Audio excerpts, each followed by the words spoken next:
Hey, y'all. What's up? What's up? Welcome back to the Off the Clock podcast. Welcome back. Jay? What we saying? It's always great to see you, Good brother. to see you too. Okay. All good, man. I love the new look.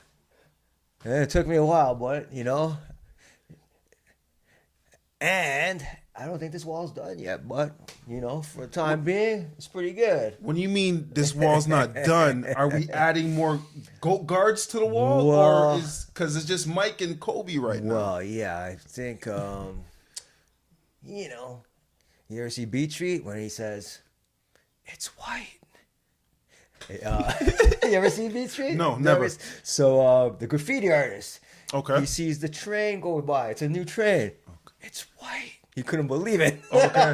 Yeah, Because he's going to get out there tonight and Of tag course. that shit up. Yeah. Okay. So that's what I'm talking about. Paint the wall at least or something. It just looks, Anyways. Well, the wall looks good. Thank you.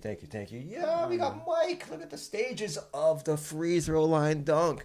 Kobe and the shoes. So we got to talk about that stuff at some point. We got to talk about shoes. We got to talk about the shoe culture. 100%. And Mike's return to the NBA, so this is all fitting right here. Exactly. There you go. Well, NBA Finals. And R.I.P. miss you. Straight Kobe. up. I do, man. Straight. That one touches me. Yeah, of course. It has to. It touched everybody. Really? Kobe is the GOAT, Yeah, man. especially in this generation. For sure. NBA Finals. Finals. Tied at 1. Yeah. What do you think so far? Well, game 1 was bananas and nothing.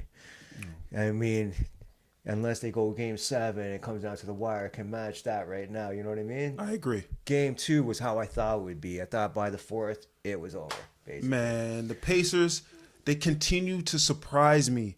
I was, of the notion if the Pacers were to win one game, it would have to be the first game. Element of surprise. Okay. And the Pacers definitely, man, these guys are just like old school boxers. They mucky up the fight, stay in it, and their mindset is, listen, They take a pounding. That's it. They take some beatings. They roll with the punches. Yeah, for sure. Right? Let's get this game to the fourth quarter, and then whatever happens, right? We know where the ball's going to go to, and, we'll take our chances. Well, I thought going to the 4th and the 2nd, it would look like it was over, which it pretty much did. Yeah. And they haven't, Pacers really have been outplayed. Yep. For Pretty much the both games. Both games. Maybe only like a minute they haven't been outplayed. No. No, for real. And Rick, man, he's just coaching like a gritty team. Yeah, doesn't matter what's happening in the game. Doesn't matter how much we're down. We always have a chance. And he's instilling that in his players.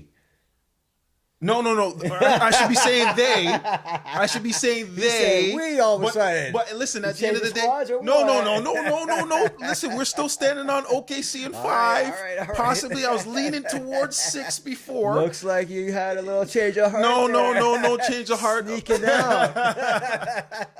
No. I'm still riding with OKC. Okay. But regardless of what it is, you can always give kudos, to the other side and to the Pacers and what they're doing.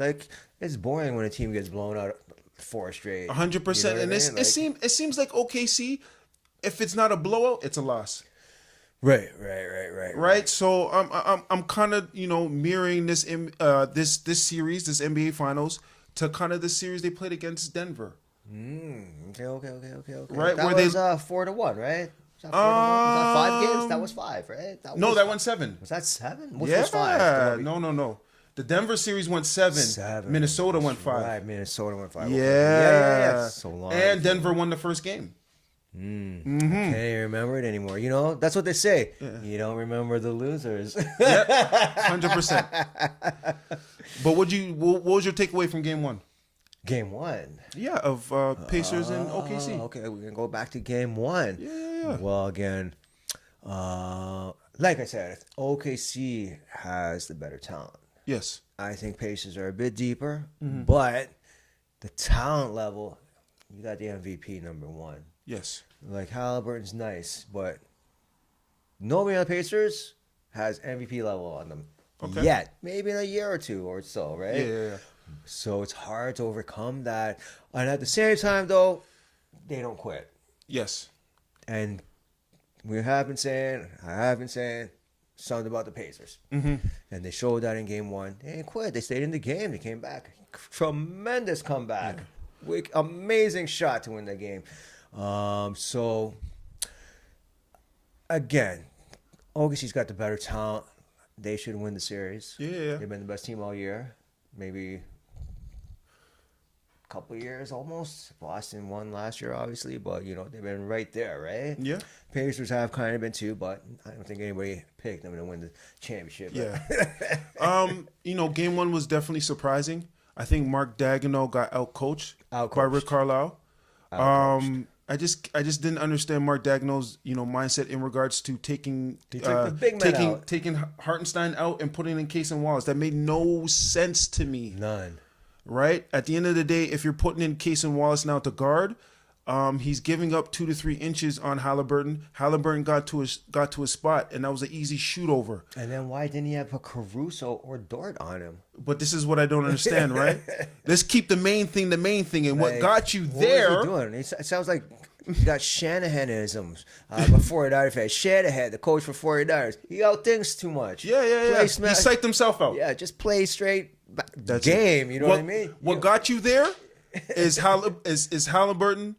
Hartenstein and Chet and your interior play. So don't overthink stuff, man. Don't overthink stuff. Don't overthink it. Keep it simple. Yeah, Keep the main thing the main thing. What got you there, like you said? What got you there, right? Yeah, man. Siakam 19 points, 10 rebounds. What, game 1 or 2? I want to say game 1. But it might have been game 2. I can't remember. But you know what? Between Hali and Siakam, they're playing inconsistent. Well, last game, Halliburton was extremely non-aggressive. I think Siakam was doing what Siakam does. Yeah. But it looks better when Halliburton's also being aggressive. He was not aggressive game 2. Not aggressive. I think he took not even double-digit shots in the first half. Yeah. Like maybe one hand. 5 shots. I can't even remember. But it was a very low number.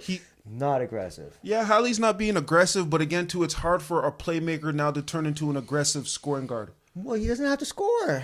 So if you're a playmaker, make some plays. Okay, well, again, too, if you look at it, both games now, their starting lineup, everybody's in double digits. Okay. So you can say that he is creating offense for his teammates. Right. But it's not enough offense. That's what it's going to come down to. Okay. Well, how many points did he have in the first game?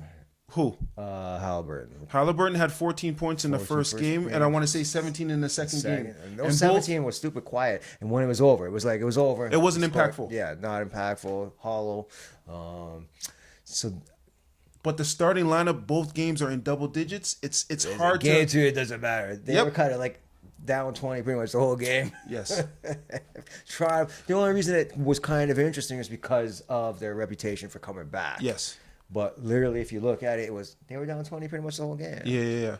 And OKC, it seems like when the game is 13, 15 points, that's usually a win for OKC. Yeah. As when the game is really nip and tuck, going into the fourth quarter, where OKC, for some reason down the stretch, will have a mental lapse on the defensive end, and then they end up losing the game, right?